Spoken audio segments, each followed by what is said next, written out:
मधुबन के बाबा, मधुबन के बाबा मुरली वाले, आपका क्या कहना, आपका क्या कहना। ओम शांति। आज 20 जुलाई 2021 के साकार मधुर महावाक्य हैं।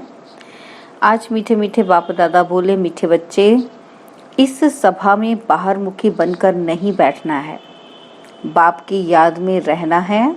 मित्र संबंधी अथवा धंधे आदि को याद करने से वायुमंडल में विघ्न पड़ता है। बाबा कहते, मीठे बच्चे, इस सभा में बाहर मुखी बनकर नहीं बैठना है, बाप की याद में रहना है। मित्र संबंधी अथवा धंधे आदि को याद करने से वायुमंडल में विघ्न पड़ता है। और बाबा ने आज हमसे मुरली में प्रश्न पूछा है कि तुम बच्चों के रूहानी ड्रिल की विशेषता क्या है जिसे मनुष्य नहीं कर सकते। उत्तर में बाबा बता रहे हैं कि तुम्हारी रूहानी ड्रिल बुद्धि की है। उसकी विशेषता यही है जो तुम आशिक बन अपने माशूक को याद करते हो। इसका ही इशारा गीता में भी आया है, मन मना भव। परंतु मनुष्य अपने माशूक परमात्मा को जानते ही नहीं, तो ड्रिल कैसे करेंगे। वे तो एक दो को जिस्मानी ड्रिल सिखलाते हैं। बाबा कहते, तुम रूहानी ड्रिल करते हो और इसकी विशेषता यही है कि तुम मन ही मन में याद करते हो। तो दूसरे जो मनुष्य, उनको परमात्मा का परिचय नहीं है, तो वे याद कैसे करेंगे। ठीक है ना। तो बाबा कहते हैं वो एक दूसरे को जिस्मानी फिजिकल ड्रिल सिखाते हैं। ओम शांति। बच्चे भी समझते हैं। क्या समझते हैं हम? बाप भी समझते हैं। क्या समझते हैं कि यहाँ क्या कर रहे हैं। तो बच्चे समझते हैं कि यहाँ पर हम याद की यात्रा की ड्रिल कर रहे हैं और परमात्मा हमको करा रहे हैं, या बच्चे भी करा रहे हैं जो निमित्त बनकर। तो मुख से कुछ भी कहने का नहीं है। किसकी याद है? किसकी याद में बैठे ना हम ड्रिल करने के लिए? परमपिता परमात्मा शिव की। उनकी याद में रहने से हमारे जो भी विकर्म है वह भस्म हो जाएंगे और विकर्माजीत बन जाएंगे। जितना जो याद की ड्रिल में रहेंगे, यह आत्मा की ड्रिल है, शरीर की नहीं है। भारत में जो भी ड्रिल सिखाते हैं वह सब है जिस्मानी, और ये है रूहानी ड्रिल। बाबा कहते हैं इस रूहानी ड्रिल को तुम बच्चों के सिवाय कोई जानता ही नहीं। रूहानी ड्रिल का इशारा गीता में है जरूर। भगवानुवाच अथवा भगवान के बच्चों का भी वाच है। तुम अभी भगवान शिव बाबा के बच्चे बने हो ना।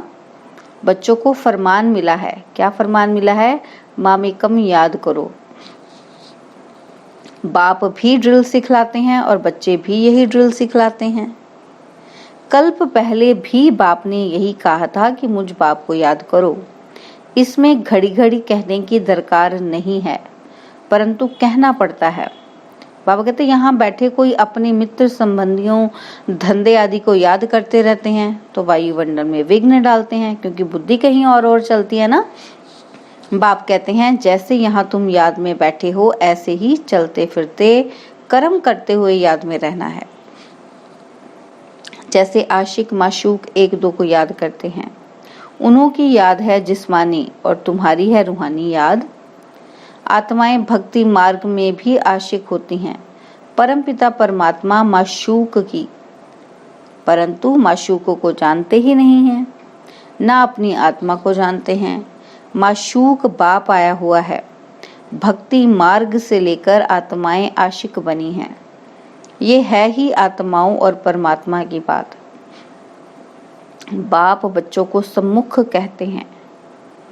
क्या कहते हैं? कि तुम आशिक मुझ माशूक को याद करते हो कि बाबा आओ, हमको आकर दुख से लिबरेट करो और अपने साथ शांति धाम में ले चलो।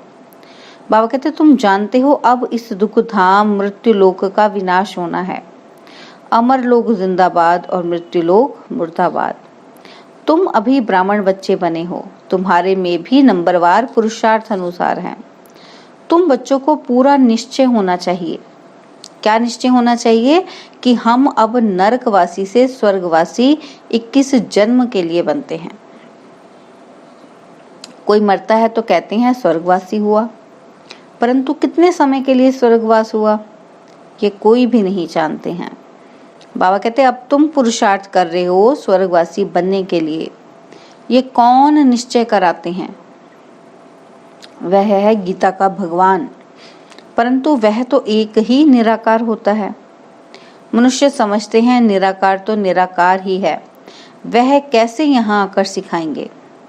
बाप को ना जानने के कारण ड्रामा अनुसार कृष्ण का नाम भूल से डाल दिया है। कृष्ण और शिव का संबंध इस समय नजदीक है। शिव जयंती होती है संगम पर, फिर कल होगी कृष्ण जयंती। शिव जयंती है रात में, कृष्ण जयंती है सवेरे, उसको प्रभात कहेंगे। जब शिवरात्रि पूरी होती है तब फिर कृष्ण जयंती होती है। यह बातें बच्चे ही समझ सकते हैं। कायदा है। क्या कायदा है? कि यहाँ सभा में कोई बाहर मुखी ना हो, बाप की याद में रहना है। मनुष्य पुकारते भी हैं, हे पतित पावन आओ, आकर पावन बनाओ। बाबा कहते परंतु ड्रामा अनुसार पत्थर बुद्धि कुछ भी समझते नहीं। अगर जानते होते तो बताते। उनको यह भी पता नहीं है कि अभी कलयुग का अंत है, फिर जब बाप आते हैं तब आदि होती है। मनुष्य तो बिल्कुल घोर अंधियारे में है। लोग समझते हैं कलयुग में अर्जुन 40,000 वर्ष पड़े हैं। बेहद का बाप समझाते हैं हद का बाप कब पतित पावन हो ना सके। बापू नाम तो बहुतों के रख दिए हैं। बुजुर्ग को भी बापू अथवा पिताजी कहते हैं। यह रूहानी पिताश्री तो एक ही है जो पतित पावन ज्ञान का सागर है। बच्चों को पावन होने के लिए ज्ञान चाहिए। पानी में स्नान करने से कोई पावन थोड़ी बनेंगे। तुम जानते हो शिव बाबा हमारे सामने इस तन में प्रत्यक्ष हैं। ब्रह्मा द्वारा ब्राह्मणों को राजयोग सिखा रहे हैं। वह तो कह देते हैं भगवानुवाच अर्जुन प्रति। ब्राह्मणों का नाम निशान नहीं है। गीता में क्या कहा गया? अर्जुन को ही सिखाया गया है ना, कहा गया है। तो बाबा कहते हैं ब्राह्मणों का नाम ही नहीं है। तो गाया क्या जाता है कि ब्रह्मा द्वारा स्थापना, विष्णु द्वारा पालना। स्थापना तो ब्रह्मा द्वारा ही करेंगे, ना कि विष्णु द्वारा, ना शंकर द्वारा। तुम बच्चों को यह समझानी अब मिली है, बाप को यहाँ आना पड़ता है। बाबा कहते वापिस तो कोई भी आत्मा जा नहीं सकती। जो भी आते हैं उनको सतो रजो तमो से पास करना ही है। कृष्ण भी पूरे 84 जन्म लेते हैं और पूरे 5000 वर्ष पाठ बजाया। जब आत्मा पेट में है तो भी जन्म तो है ना, क्योंकि वो इन द प्रोसेस हो गई। बर्थ के प्रोसेस में तो आ ही गई है, जन्म के तो चरण में आ ही गई है। तो बाबा कहते कृष्ण की आत्मा जब सतयुग में आती है, गर्भ में प्रवेश किया तब से लेकर 5000 वर्ष में 84 जन्मों का पाठ बजाना है।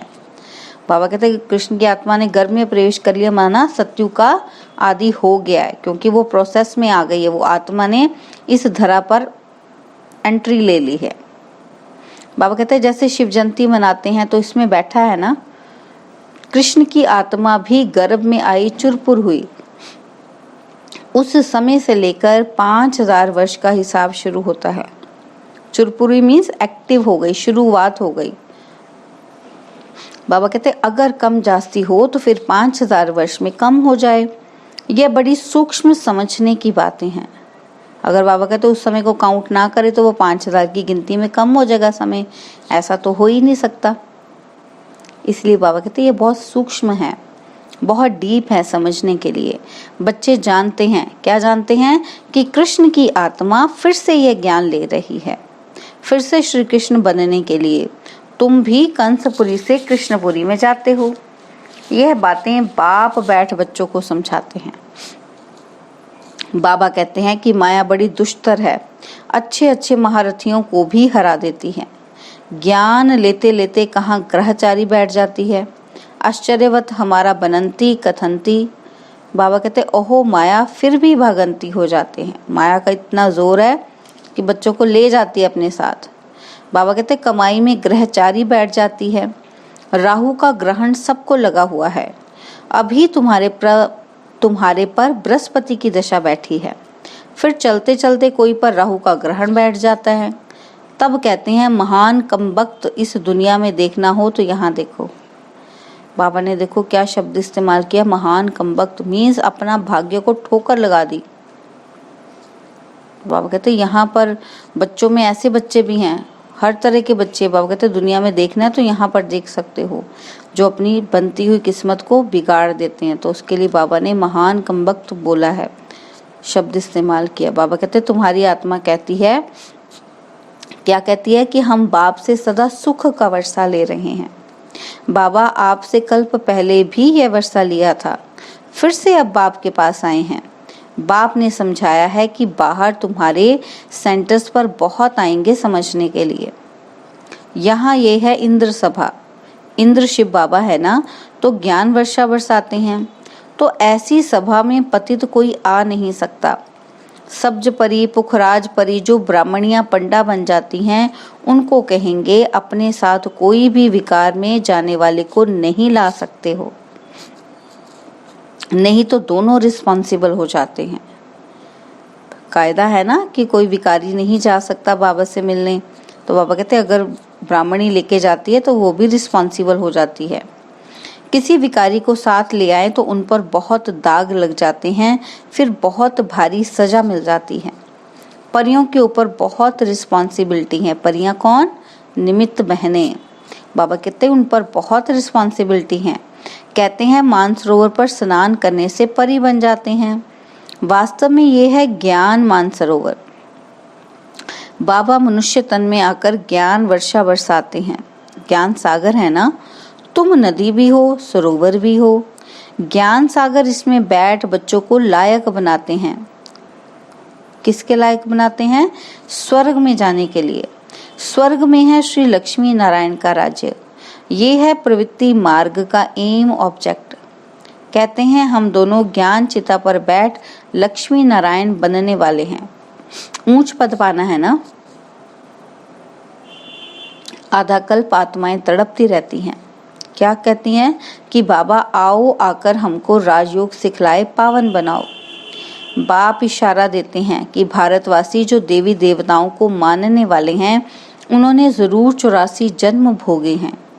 जो देवी देवताओं के भगत हैं, कोशिश कर उनको समझाओ। बाबा कहते हैं भक्तों को समझाओ, क्योंकि भक्तों की भगवान में आस्था है और भगवान का सत्य परिचय आप उनको दोगे। तो इसलिए बाबा कहते हैं पहले उनको समझाओ। बाप कैसे आकर 3 धर्म स्थापन करते हैं, ब्राह्मण, सूर्यवंशी, चंद्रवंशी, तीनों धर्म बाप स्थापन करते हैं। बाबा कहते हैं आधा कल्प फिर और कोई धर्म स्थापन नहीं होता। फिर आधा कल्प में कितने मठ पंथ आदि धर्म ढेर के ढेर स्थापन होते हैं। कहाँ आधा कल्प में एक धर्म, सो भी संगम युग पर भविष्य के लिए राजधानी स्थापन करते हैं। बाबा कहते वे सब पुरानी दुनिया में ही अपना धर्म स्थापन करते हैं। यहाँ बाप आधा कल्प के लिए एक धर्म की स्थापना करते हैं, कोई और में पावर नहीं है। बाप तुमको अपना बनाकर सूर्यवंशी चंद्रवंशी घराना स्थापन कर बाकी सबका विनाश करा देते हैं। सभी आत्माएं शांति में चली जाती हैं, तुम सुख में आते हो। उस समय दुख कोई है नहीं जो गॉड को याद करें। यह ज्ञान भी तुम्हारी बुद्धि में है। बाबा कहते तुम जानते हो बाप जो ज्ञान का सागर है वह नॉलेज दे रहे हैं। सागर तो एक ही है, तुम अपने को सागर नहीं कहलाएंगे, तुम उनके मददगार बनते हो, इसलिए तुम्हारा नाम है ज्ञान गंगाएं। बाकी वे है पानी की नदियां। बाप कहते हैं मुझ सागर के तुम बच्चे काम चिता पर बैठ जल मरे हो, अर्थात पतित बन पड़े हो। अब फिर मुझे याद करने से ही तुम पावन बनेंगे। यह सृष्टि का चक्र 5000 वर्ष का है, यह भी किसी को पता नहीं। बाबा कहते हैं सृष्टि का चक्र पूरे 4 भाग में है। 4 युग है ना, यह संगम युग है कल्याणकारी। कुंभ कहते हैं ना, बाबा कहते कुंभ कहा जाता है मेले को। नदी आकर सागर से मिलती है तो आत्मा आकर परमात्मा से मिलती है, इसको कुंभ कहते हैं। आत्मा और परमात्मा का मेला भी तुम देखते हो, तुम आपस में मिलते हो, सेमिनार करते हो, इसको कुंभ नहीं कहेंगे। सागर तो अपनी जगह पर बैठे हैं, इस तन में है ना। बाबा कहते हैं जहाँ इनका तन वहाँ ज्ञान का सागर है। बाकी तुम आपस में ज्ञान गंगाएं मिलती हो, जब बाबा मिलन होता है तो हम मिलते हैं ना सब, तो वहाँ सागर भी है और सारी नदियाँ आकर मिलती हैं सागर में। तो बाबा कहते हैं नदियाँ छोटी बड़ी तो होती हैं ना, वहाँ स्नान करने जाते हैं। गंगा यमुना सरस्वती आदि तो है। बाबा कहते यही नदियाँ तो है ही हैं। दिल्ली जमुना का कंठा है। स्वर्ग कृष्णपुरी तो होती है। बाबा कहते दिल्ली के लिए कहते हैं कि परिस्थान था जब लक्ष्मी नारायण का राज्य था, ऐसे नहीं कि कृष्ण का राज्य था। कब परिस्थान था? जब लक्ष्मी नारायण का। बाबा कहते राधे कृष्ण युगल हो तब राज्य कर सके। अब तुम बच्चे कितनी खुशी में हो। माया के तूफान तो बहुत आएंगे, बेहद की बॉक्सिंग है। बाबा कहते हर एक की 5 विकारों के साथ युद्ध चलती है। हम चाहते हैं कि बाबा को निरंतर याद करें। माया हमारा योग उड़ा देती है। बाबा कहते एक खेल भी दिखाते हैं कि परमात्मा अपनी तरफ खींचते हैं, माया अपनी तरफ खींचती है। ऐसा एक नाटक बनाया है। बाइस्कोप का फैशन अभी निकला है। बाबा कहते तुमको ड्रामा अनुसार बाइस्कोप पर ही समझाना था। नाटक में तो बदली सदली होती है। यह तो अनादि अविनाशी ड्रामा बना बनाया है, बनी बनाई बन रही। फलाना मर गया, इतना ही पार्ट था। बाबा कहते हम चिंता क्यों करें, ड्रामा है ना। शरीर छोड़ दिया फिर थोड़ी आ सकता है, रोने से फायदा ही क्या। इसका नाम ही है दुख धाम। सतयुग में मोह जीत राजाएं होते हैं। इस पर कहानी भी है कि सतयुग में मोह की बात होती नहीं, और यहाँ तो मनुष्यों का कितना मोह है। किसी को रोना ना आए तो रोकर भी उनको रुला देंगे, तो समझे कि यह अफसोस करते हैं, नहीं तो ग्लानि हो जाते ना अफसोस के लिए। तो जो चुप भी बैठा होगा उनको जा जाकर रुला देंगे, कि उनको लगता है कि अगर नहीं रुलाया तो ऐसा लगेगा कि हम तो अफसोस ही नहीं करने आए, है ना। तो बाबा कहते हैं ये भारत में ये सब रिवाज है। भारत में ही सुख, भारत में ही बहुत दुख होता है। भारत में गॉड गॉडेज राज्य करते थे। विदेशी लोग पुराने चित्र बड़ी खुशी से लेते हैं।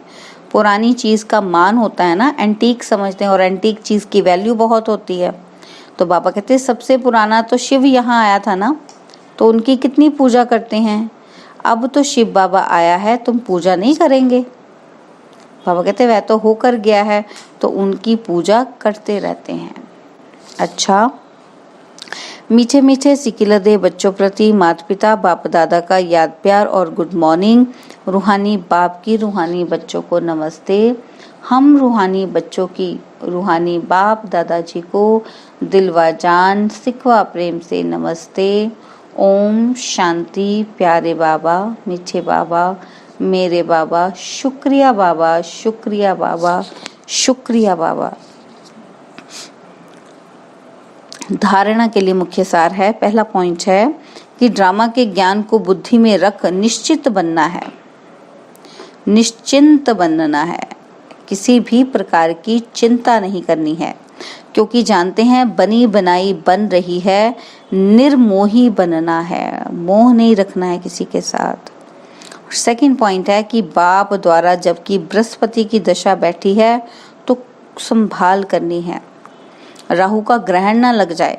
कोई भी ग्रहचारी हो तो उसे ज्ञान दान से समाप्त करना है।